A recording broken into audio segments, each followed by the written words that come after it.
Pakistan army ചീഫിനെ അവിടെ ഇരുത്തി lunch കൊടുത്ത് റെഡ് കാർപ്പറ്റ് വെൽക്കം ചെയ്തിട്ട് അതിനുശേഷം രണ്ടാമത്തെ വിസിറ്റിൽ ഫ്ലോറിഡയിൽ സെൻട്രൽ കമാൻഡന്റ് മൈക്കിൾ കുരിൽ അയാളുടെ സെൻഡ് ഓഫിൽ പാകിസ്ഥാൻ ആർമി ചീഫിനെ കൊണ്ട് പ്രസംഗിപ്പിച്ചു ഇന്ത്യക്കെതിരെ. നിങ്ങളിത് വിജയിക്കുന്നത് വെറുതെ സംഭവമുണ്ട്. അത് ഡിപ്ലോമസിയാണ് അവർ ചെയ്യുന്നത്. അതാണ് പറയുന്നത്, നിങ്ങൾ അമേരിക്കയെ പഠിക്കുക. ഈ രാജ്യത്തെ പഠിച്ചു കഴിയുമ്പോഴേ നിങ്ങൾക്ക് മനസ്സിലാകത്തുള്ളൂ എന്തുവാണ് ഈ ഗ്ലോബൽ ജിയോ പൊളിറ്റിക്സിൽ അമേരിക്കയുടെ പ്രാധാന്യം. ഇവരിങ്ങനെ ഗെയിം കളിക്കുന്നത്. നിങ്ങൾ ആദ്യം മനസ്സിലാക്കേണ്ടത്, നമ്മൾ സിമ്പിളായിട്ട് ആലോചിക്കണം.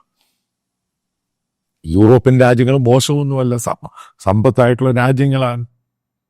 ഈ ട്രേഡുമായിട്ട് ബന്ധപ്പെട്ട്, ട്രേഡ് വാറുമായി ബന്ധപ്പെട്ട് യൂറോപ്പിലെ ഏത് രാജ്യങ്ങളാണ് അമേരിക്കൻ പ്രസിഡന്റിനെതിരെ സ്റ്റേറ്റ്മെന്റ് കൊടുക്കാത്ത? ബ്രിട്ടൻ കൊടുത്തില്ലേ, ഫ്രാൻസ് കൊടുത്തില്ലേ, ജർമ്മനി കൊടുത്തില്ലേ, ഇറ്റലി കൊടുത്തില്ലേ, സ്പെയിൻ കൊടുത്തില്ലേ? ഏത് രാജ്യമാണ് കൊടുക്കാത്തത്? അവർ പറഞ്ഞു അവർ നടക്കത്തില്ല, അത് അമേരിക്കൻ പ്രസിഡന്റ് പറയാൻ തള്ളിക്കളയും, അവർ വേറെ ട്രേഡ് നടത്താൻ പോവുകയാണ്, വാടയാണ് കോടയാണ്. ഇതെല്ലാം ഇന്ത്യയെ പോലെ അല്ല, ഡെവലപ്പിംഗ് നേഷൻ അല്ല, ഡെവലപ്ഡ് നേഷനാണ് വെസ്റ്റേൺ കൺട്രീസ്. അവസാനം ചെന്ന് അമേരിക്കയുടെ കാലെ പിടിച്ചു. നിങ്ങളത് മനസ്സിലാക്കുക. ഇത് ചെറിയ ഗെയിമല്ല അമേരിക്ക കളിക്കുന്നത് ഇന്ത്യയോട്, വലിയ ഗെയിമാണ് കളിക്കുന്നത്.